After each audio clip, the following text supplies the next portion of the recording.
भारत एक ऐसा देश है जहां पर हर दिन कोई ना कोई त्योहार मनाया जाता है। ओणम एक बहुत ही प्राचीन त्योहार है जो बड़े ही हर्षोल्लास के साथ मनाया जाता है। ओणम के साथ साथ चिंगम महीने में केरल में चावल की फसल का त्योहार और वर्षा के फूल का त्योहार मनाया जाता है। मलयाली और तमिल लोग ओणम को बहुत ही धूमधाम से मनाते हैं। ओणम केरल का एक बहुत ही प्रमुख त्योहार है। ओणम को चिंगम महीने में मनाया जाता है। ये मलयालम कैलेंडर का पहला महीना होता है। यह अगस्त सितंबर के महीने में आता है। तमिल कैलेंडर के अनुसार इसे अवनी महीना भी कहते हैं। जब तिरुओणम नक्षत्र चिंगम महीने में आता है उस दिन ओणम का त्योहार होता है। इस पर्व का उल्लेख पुराणों में मिलता है। राजा महाबली प्रहलाद के पोते थे। प्रहलाद जो हिरण्यकश्यपु नामक असुर के बेटे थे, लेकिन फिर भी प्रहलाद विष्णु के भक्त थे। राजा महाबली भी प्रहलाद की तरह भगवान विष्णु के भक्त थे।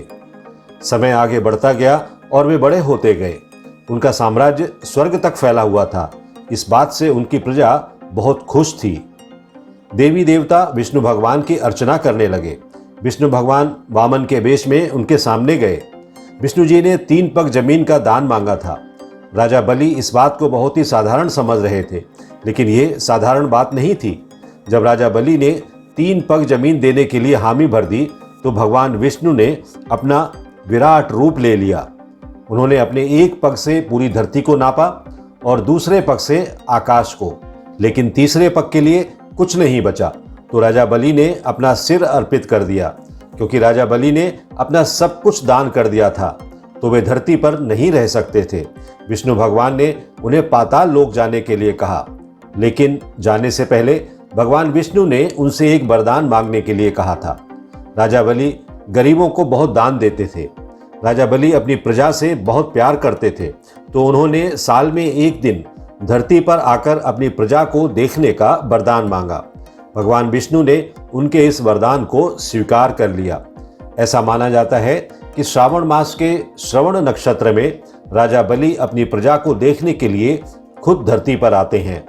मलयालम में श्रवण नक्षत्र को ओणम कहते हैं, इसीलिए इस पर्व का नाम भी ओणम पड़ गया।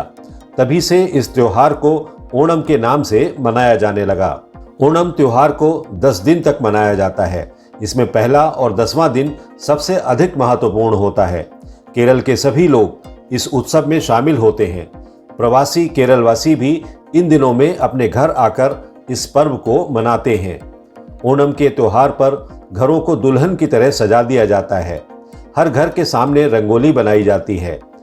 ओणम के अवसर पर बनने वाला प्रसाद या भोजन, जिसे सद्या कहते हैं, बहुत ही स्वादिष्ट और स्वास्थ्यकारी होता है।